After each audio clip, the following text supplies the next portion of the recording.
Bem-vindos ao Marias Podcast, o seu podcast sobre saúde e bem-estar feminino e dedicado a explorar diversos aspectos da saúde da mulher. Eu sou Simone Argiles e trouxe para vocês hoje a Vanessa Ábito. Ela é doutora em psicologia e especialista em terapia de casais. Tudo bom, Vanessa? Tudo bem, super obrigada pelo convite, muito bom estar aqui. E acho que esse assunto todo mundo tem interesse, não é? Todo mundo, gente. E tem, assim, um mistério, né? Se a terapia de casal, ela funciona para que o casal continue junto melhor, ou se é para criar coragem para separar. Olha, tem as duas opções, né? Mas eu tenho, pra mim, eu como terapeuta de casal, gosto de ter uma escala aqui do meu lado de casais que eu ajudo a manter o casamento. Legal. Mas eu sei que eu tenho colegas que é mais pra, não tá feliz, vamos só organizar e ver como minimizar os danos pra separar. Mas eu sou do time e gosto dos casais. E também acredito que quem quer se separar vai direto no advogado, né? Não vai pra terapia. Ah, ótimo, também, adorei. Então, qual seria, assim, o motivo que leva esse casal a chegar lá? É uma crise de fato, talvez um sinal de dor naquela relação, que tá silencioso ali? Como é que o casal se liga, né? Estou com um problema e preciso ir pra terapia. Sabe o que as pessoas falam que elas vão fazer? Quando elas chegam no consultório, elas falam um tema, um tópico que elas querem melhorar. Mas não é esse tópico. Acho que porque muitas vezes a gente é impactada até pelo Instagram mesmo, então elas já chegam com um discursinho muito organizado e psicóloga, de modo geral, já desconfia, né? Quando vem tudo muito... Porque nós estamos nessa crise por conta disso, e a gente pega a nossa pipoca virtual e fala, Não é. Não é esse o motivo. Não é esse o motivo. As pessoas chegam dizendo que o principal motivo de problema daquele casal é o problema de comunicação. Então. Não, truque? É. A gente não fala isso? Sim, a gente não consegue conversar. A gente não consegue comunicar. Exato. Então a gente fala que é um problema de comunicação. Mas a linha 2, assim, bem raso ainda, como diria o Jung, que é o grande inspirador do meu consultório, na verdade, o problema é a disputa de poder. O Jung tem uma frase muito boa, que a gente podia tatuá-la, que é: o ao contrário do amor não é o ódio, não é a indiferença, não é a raiva, que o ao contrário do amor é o poder. Então, quando a gente vai disputando, por exemplo, quem que paga, quem manda nas crianças, quem toma decisões da casa, quem decide, a gente não está disputando a comunicação. A gente não está conseguindo, não é uma questão de falta de comunicação, é disputa de poder. Quem manda? Interessante, eu nunca tinha ouvido falar nisso. E sim que é um problema de comunicação. A gente não consegue resolver quem faz o quê, não. A gente não consegue escolher quem que manda mais ou menos na relação. É isso? É o poder. A gente não abre mão de mandar. Sim. E aí, numa comunicação assertiva, e eu sempre gosto de dizer uma coisa que todo mundo sabe. Esse assertivo é com 2 S's. O que isso quer dizer? Já que eu não sou professora de português, né? Que ela não é de uma comunicação certa, ela é de assertividade. Ou seja, sabe esse meme que ficou muito famoso nos últimos 10 anos, que é: eu sou responsável pelo que eu falo e não pelo que outro, entende? Sim, uma criança de 8 anos fala isso. É. Adultos, ele é sim responsável pelo que ele fala, muitíssimo responsável pelo que ele fala, mas ele tem que ter responsabilidade para tentar com que o outro o entenda. Então, a nossa responsabilidade na comunicação é: eu vou me esforçar muito para falar uma coisa que seja boa para o outro ouvir, sabendo quem é a pessoa que está ouvindo. É uma criança? É o meu chefe? Claro, é o meu marido? Claro. E levar em consideração esse esforço para chegar nessa conclusão. Então, eu sabendo que é a Simone, o que eu tenho que falar para Simone me escutar? E aí eu escolho com assertividade, com certo padrão no manual, mas que eu tô melhorando a nossa comunicação. Entendi. Então, quando o casal chega ali com um problema para resolver, não necessariamente o caminho será a separação, talvez a reconciliação, é isso? É, muito provavelmente, se chegar lá no meu consultório, vai ser: vamos organizar, porque tem aquilo que é inegociável, né? Tem situações em que são inegociáveis. Então, se a gente estiver falando, por exemplo, no caso de violência doméstica, se a gente estiver falando de um abuso psicológico, se a gente estiver falando, inclusive, de temas até mais raros de serem falados, por exemplo, uma violência patrimonial. Quem paga, manda, ponto. Sim, isso é interessante até porque está muito ligado à cultura do machismo, né? Tipo, se eu pago, eu que mando. Exato. Eu que decido, né? E ficar operando, né? Essa situação. Então, tem situações em que a gente tem uma margem para trabalhar, uma margem para desenvolver essa melhora na disputa do poder, a melhora na comunicação, um azeitamento nos temas tabu, mas também tem um limite, né? Que não é a qualquer custo que a gente salva casamento. A gente não é aqui para salvar casamento de qualquer maneira. Sim. Né? Tem coisas que são inegociáveis. E eu acho que a grande frase que eu uso no meu consultório e nas minhas redes sociais, que eu acho muito importante de serem ditas, é: adultos têm conversas difíceis. Né? E é tentador. A gente, não vou causar. Agora que tá tudo bem, não vou falar. Agora que tá tudo mal, não vou falar. Adultos têm conversas difíceis. E se a gente for pensar, né, Simone, quais são as conversas difíceis que os adultos têm que ter, por exemplo? Quais são? Vamos lá. Então, a gente precisa falar, por exemplo, de dinheiro.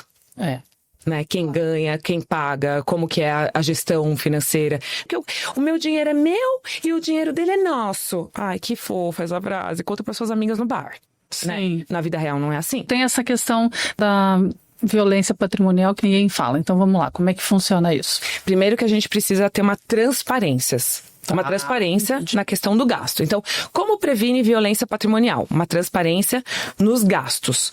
E uma das coisas que a gente vê disputa de poder é quando cada um tem as suas contas. Né, e não tem acesso nem ao que ganha. Imagina, eu atendo um monte de gente que em 2025 não sabe quanto que o parceiro ou a parceira ganha.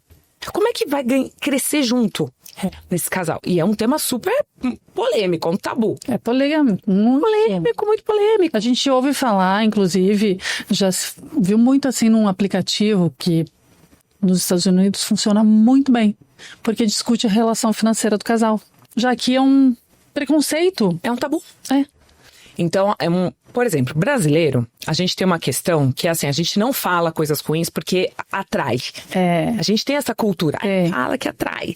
Então a gente não faz seguro de vida, a gente não fala se a gente quer ser enterrado ou cremado, porque atrai. Exato. Né? Então falar de assunto tabu atrai coisa ruim. Então a gente vai colocando tudo aquilo pra debaixo do tapete, vai pondo tudo aquilo. Tanto que as nossas casas não tem nem esses negócios de apagar incêndio, porque não convém ficar falando de coisa difícil. Né? Não fala de seguro de vida, não fala de testamento, não fala de nada. Exato. Só que são esses assuntos que deixam um casal com os alicerces mais profundos. Então, saber quanto cada um ganha, saber como é a gestão financeira desse casal. Se duas pessoas têm um jeito de gastar muito diferente, a gente precisa organizar. Então, qual que tá certo? Não tem manual. Não tem disputa de poder, ou não deveria ter. Então, a gente precisa organizar financeiramente. Então, um grande tema polêmico, um grande assunto difícil que adultos precisam ter é a questão do dinheiro. Como que se resolve a questão financeira desse casal. Até para crescer junto, né? Tem uma grande parte da população brasileira que a gente precisa pagar a conta de gás. E tem uma parte da população que consegue ter o privilégio de se organizar até para crescer juntos, né? Então, esse é um grande assunto polêmico. O outro, o clássico dos casais, é o sexo. Né? Como que a gente fala disso sem magoar? Como que a gente fala disso sem polemizar? Qual que é a hora certa de falar? Então, esse é um assunto quentíssimo que também as pessoas não falam. Você acredita? Não. Pessoas não imaginava. Pessoas casadas. Não fala, não sabe. Esses dias eu tive uma conversa com uma amiga que me disse, né? As mulheres que estão assim ali entre os 40, 45, tá tendo um pouco de sinal de menopausa. E disse, mas eu não sei, tá meio que esfriando a relação. Eu falei, tá, mas vem cá, já conversou com ele? Não, porque eu tento e ele diz, tá tudo certo. Eu falei, como tá tudo certo? Se tá rolando uma insatisfação, tem que conversar. E você sabe uma coisa que eu falo muito pros homens?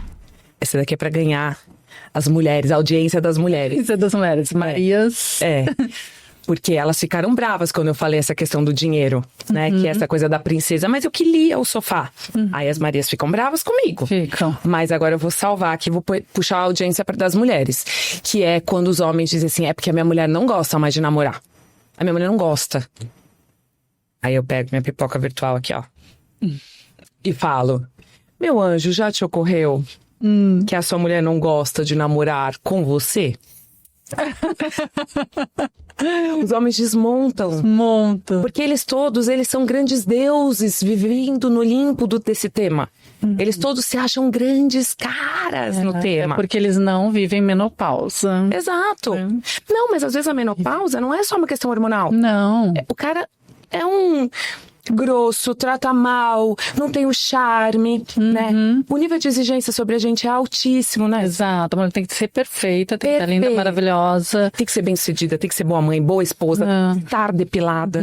Aí você olha pro ser humano que tá te cobrando tudo isso, e ele tá com aquela barriga deste tamanho, né? Com aquela cueca de antes de ontem, né? Totalmente desalinhado e cobrando. Ah, lindo. Aí, a grande provocação é, tá, meu amor, porque quando as mulheres vão sozinhas lá no consultório, elas falam pra mim assim, não, porque eu não tenho mais vontade. Não tenho mais vontade. Aí eu dou uma provocada e falo assim, se fosse Cauã Raymond, linda? Cauã, como é que tá pra você essa semana? Tem tempo? Tem vontade? Ah, tem, né, linda? Então não é uma questão de libido, não é uma questão hormonal da menopausa, é uma questão social. E a gente tem que ter responsabilidade. Daí, no caso, ele, né? Não, tá falhando. Precisa ter conversa difícil. Precisa ter conversa sobre isso, sobre essa questão. E aí ficam tudo em códigos silenciosos que daí vão gerando problemas futuros. E daí na hora do vamos ver, a mulher tá lá fazendo a lista do hortifruti. Pensando, meu Deus, falta muito pra isso aqui acabar. E o cara, totalmente desconectado também, esse casal vai se desconectando completamente e sobra muito pouco, né, pra esse casamento. Porque as pessoas não conversam.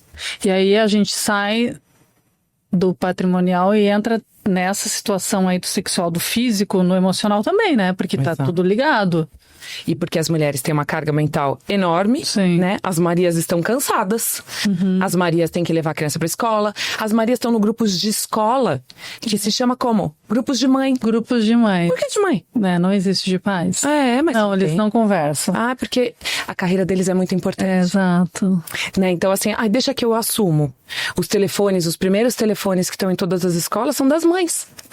Então, como é que depois a Maria vai querer chegar lá no fim do dia e fazer o babado lá? Não consegue, tá exausta. Tá exausta. E ela tem que ser a super mulher, né? Super mulher. E aí, como é que funciona quando você identifica esse problema e ambos querem fazer e só um quer fazer? Como é que funciona? De modo geral, assim, os homens ainda têm muito mais preconceitos com a questão da psicoterapia geral, da terapia de casal, né?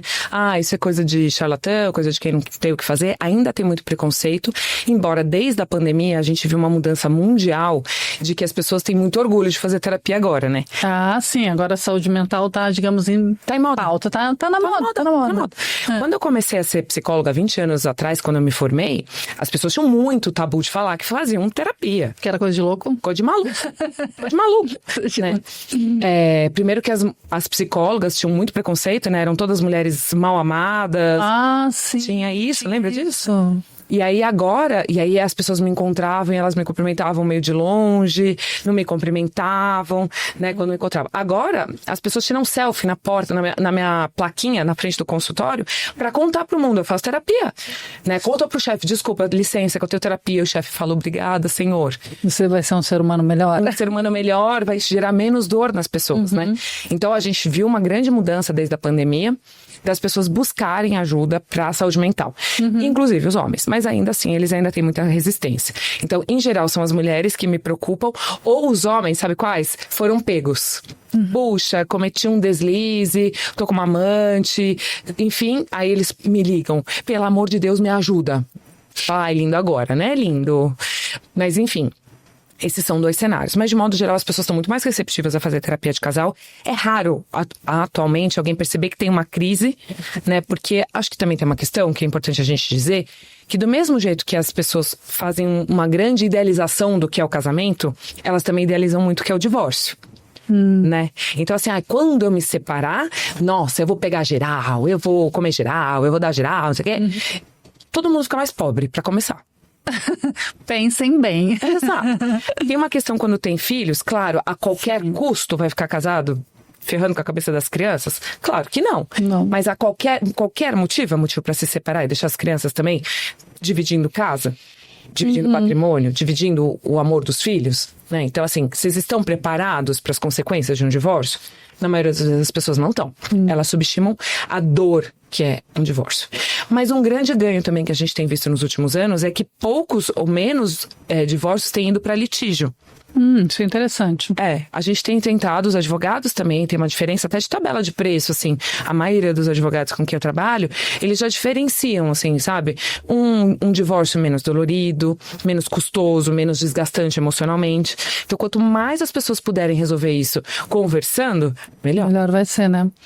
E essa questão, né, dos motivos que levam lá, você citou assim, eu traí a minha esposa, então eu quero fazer terapia. Quais são os casos... Quais são os maiores problemas que você enfrenta, assim? Tem esse número? Eu acho que quando a pessoa tá nessa fase muito desgastada do casamento, é importante dizer que tem jeito. Já vi muitos casais. Precisa? Não. Estou dizendo, pessoas perdoem todas as traições? Não. Mas tem vários níveis de traições e tem quando a pessoa quer se redimir.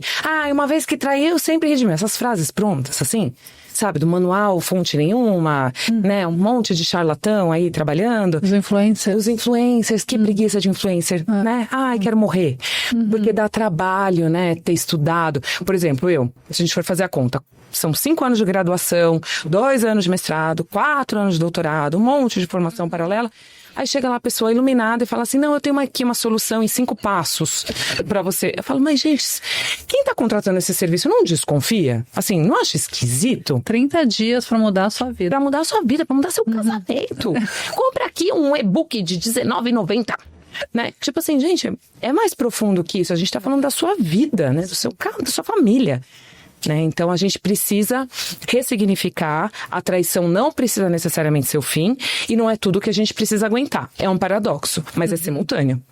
Cada caso é um caso, né? É um caso, cada caso é um caso. E quando tem que lidar com alguma questão psicológica mesmo, a violência psicológica, talvez a questão mesmo de saúde mental, no sentido, um dos cônjuges desenvolveu durante essa relação um problema de bipolaridade, depressão, sei lá, se chega a casos mais graves como uma esquizofrenia, porque a gente ouve falar muito hoje da bipolaridade, da depressão também, né?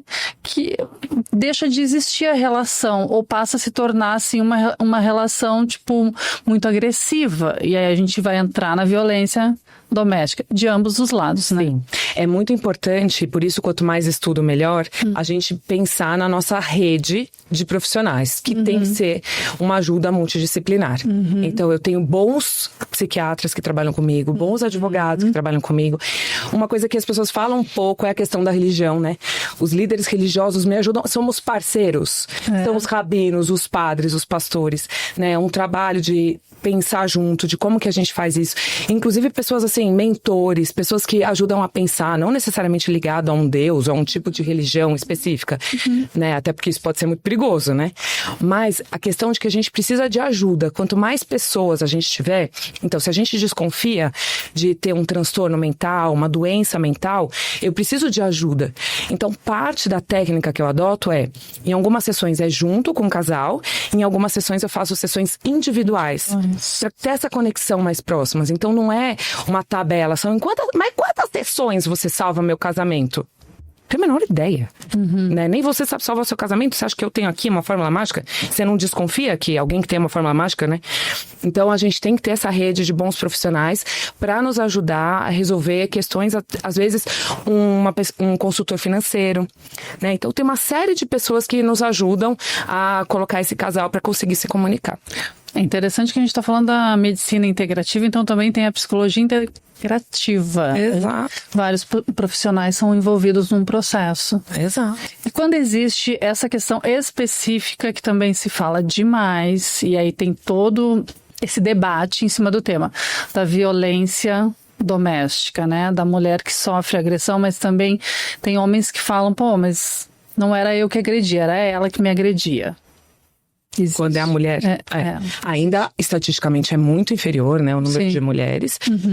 Eu acho que também tem uma questão de um limite, né, da atuação do psicólogo nesses casos. Tem situações que não é caso de psicologia, que é caso de polícia, de boletim de ocorrência. A gente precisa orientar e a gente precisa organizar.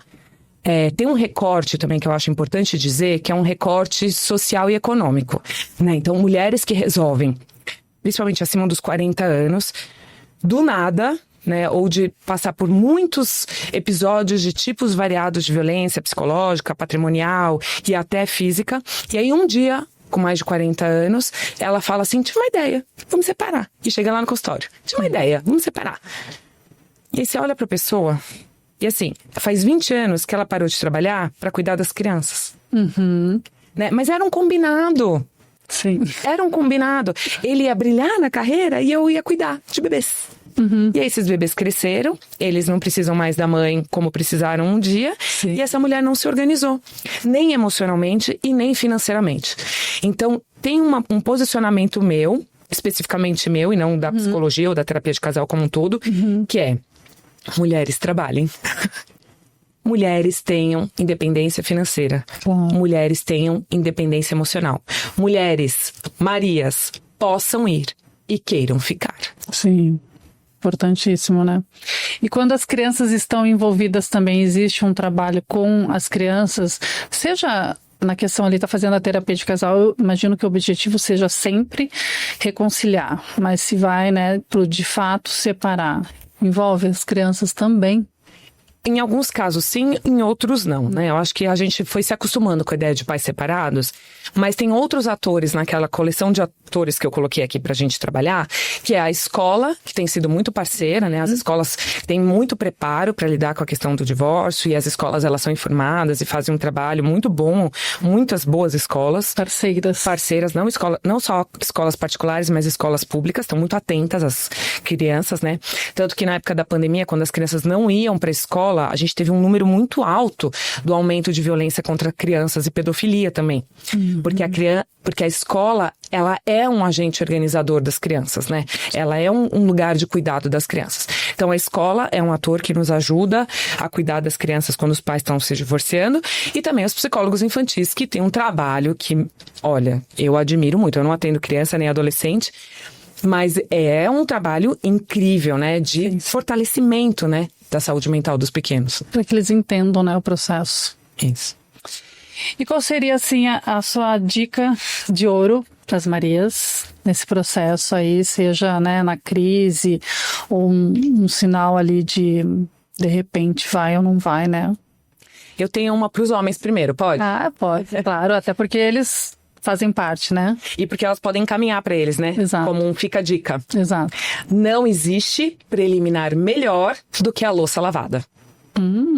Ou seja, vamos diminuir a carga mental das mulheres se você quiser ter uma mulher feliz e um casamento saudável. Então precisamos diminuir. É só um símbolo, é uma caricatura, mas a gente precisa diminuir a carga mental das mulheres. Esse é o primeiro. E o segundo, adultos têm conversas difíceis.